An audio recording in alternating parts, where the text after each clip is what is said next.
I'm going to show you the steps on how to create a chalkboard using chalkboard paint, and for this project we're going to create it on a piece of wood.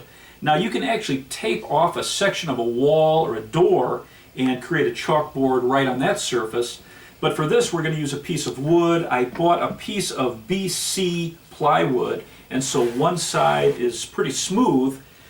The first thing we're going to do is we're going to prime this. So I'm using a water-based primer. I like this Bullseye 123, and we'll get a first coat on this. So I stirred it thoroughly, and now I'm just going to put an even coat of the primer on one side of this wood. By the way, with one uniform coat of primer, I'll let this dry, and if it pulled up any of the nap of the wood, I'll lightly sand it and then put a second coat of primer on. I put the first coat of primer on, and once it dried, I sanded it. I put a second coat on, allowed it to dry, and then sanded it again, and it just came out very, very smooth. So now we're going to put 2 coats of our chalkboard paint on. I'll put 1 coat on now, I'll wait 4 hours, and then put a second coat. And then make sure to stir it thoroughly.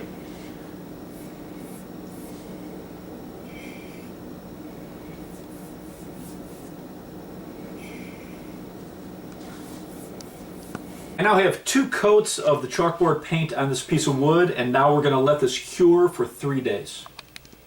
After the chalkboard's cured for 3 days, you're going to take some chalk, and just by using the side of it, you're going to condition this just by rubbing it all over the surface. So now you're just going to take a dry rag and you're going to wipe it down. This will leave a thin coat of chalk so that it's very easy to erase. After 7 days, after this cures 7 days, then you can start using a wet rag to keep the board clean. But now you're ready to use it as a chalkboard.